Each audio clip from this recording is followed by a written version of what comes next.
दूसरे चरण का मतदान शुरू हो गया है और इस वक्त हम मथुरा में मौजूद हैं।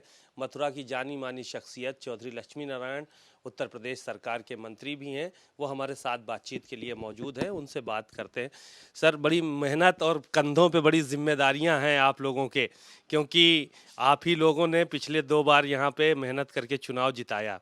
इस बार का माहौल क्या लग रहा है? कितनी सफलता हासिल होगी आप लोगों को? देखिए, हम लोग रात को 12-1 बजे से पहले क्षेत्र से नहीं लौटते हैं। प्रातः 5 बजे के बाद फिर लग जाते हैं। पूरी मेहनत की है। मोदी जी पूरे विश्व के नेता हैं।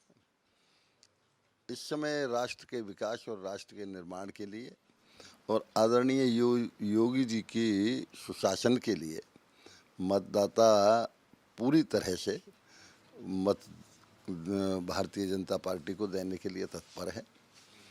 निश्चित रूप से यहाँ भारी बहुमत से, जैसे पहले से श्रीमती हेमा मालिनी जी जीतती रही हैं 2 बार से, उससे अब के बहुत ज़्यादा मतों से वो जीतेंगी। इसके पीछे क्या वजह मानते हैं कि पिछली बार से ज़्यादा बड़ी जीत होगी? क्या मोदी जी और योगी जी का चेहरा है, आप लोगों के किए गए काम हैं, जनता से कनेक्टिविटी है? तो इसमें से क्या चीज़ मानते हैं आप? देखिए, इसमें सभी चीज़ का योगदान है। हम लोगों का जनसंपर्क, दूसरे आदरणीय योगी जी की सुशासन की व्यवस्था और चारों तरफ जो इंफ्रास्ट्रक्चर का विकास हुआ है, और आज मोदी जी को पूरा देश और पूरे जनता विश्व के नेता के रूप में देखती है। इसलिए सभी मोदी जी की लोकप्रियता को देखते हुए राष्ट्र को निर्माण करने के लिए, राष्ट्र के विकास के लिए भारतीय जनता पार्टी को भारी बहुमत से मतदाता मत अपना देगा। जो गठबंधन का प्रत्याशी है वो कह रहे हैं कि एंटी इनकम्बेंसी चल रही है, 10 सालों तक हेमा मालिनी नज़र नहीं आई। तो क्या ये माना जाए कि चौधरी लक्ष्मी नारायण के चेहरे पे और यहाँ के जो दीगर विधायक हैं उनके चेहरे पे चुनाव हो रहा है इस बार का? देखिए, चेहरे पे तो केवल मोदी जी के पे और योगी जी के पे हो रहा है। ये मोदी जी के चेहरे पे वोट पड़ रहा है और उनके योगी जी के चेहरे पे वोट पड़ रहा है, उनके काम पे वोट पड़ रहा है। लेकिन सभी जनप्रतिनिधि हैं वो सब मेहनत कर रहे हैं और सब ने पूरी तरह से मेहनत की है। आदरणीय गृह मंत्री जी अमित शाह जी भी आए थे, उन्होंने भी रैली की, अपील की है जनता से। और सुबह से ही हम सब लोग इस प्रयास में हैं। एक जो प्रथम चरण का मतदान हुआ है उसको देखते हुए हमने कार्यकर्ताओं को पूरी तरह सजग किया है। एक ज़्यादा से ज़्यादा मतदान होना चाहिए। ये विपक्ष के जो लोग हैं ये इस बात को कह रहे हैं कि जो वोटिंग परसेंटेज कम हो रहा है इसके पीछे भारतीय जनता पार्टी की नाकामी है, उनको वोट नहीं कर रही जनता, इसलिए वोटिंग परसेंटेज। क्या इस बात को आप भी स्वीकार करते हैं? ये बिल्कुल गलत धारणा है।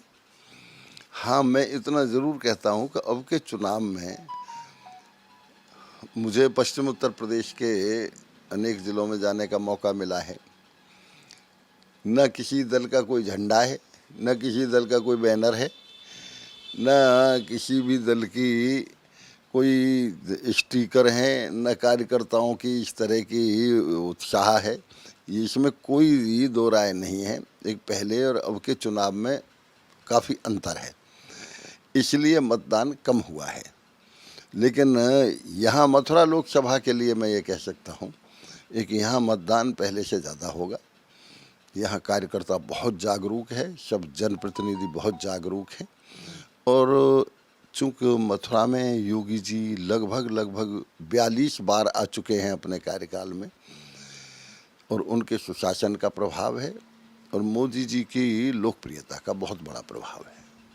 अयोध्या हुई हमारी है, काशी मथुरा की बारी है, कहीं ये मुद्दे तो यहाँ पे इम्पैक्ट नहीं कर रहे हैं? हाँ, निश्चित रूप से प्रत्येक ब्रजवासी सोच रहा है एक अगली बारी भगवान कृष्ण की ही है और कृष्ण मंदिर ऐसा ही भव्य बनेगा, राम मंदिर से भी अच्छा विशाल और भव्य बनेगा। इसलिए प्रत्येक ब्रजवासी बहुत ही लालायित है मतदान करने के लिए। शुक्रिया चौधरी साहब को। आप सुन रहे थे चौधरी लक्ष्मी नारायण उत्तर प्रदेश सरकार में मंत्री हैं। बहुत ही बेबाकी से अपनी बात उन्होंने रखी और साफ तौर पर इस बात को कहा कि जो चुनाव हो रहा है वो मोदी और योगी के चेहरे पे हो रहा है और हम सब की जिम्मेदारी है कि हमारा जो प्रत्याशी है उसको हम जिताएं और बड़ी जीत भी यहाँ से हासिल होने वाली है। कैमरामैन पंकज निगम के साथ सीमा अब नकवी, भारत समाचार, मथुरा।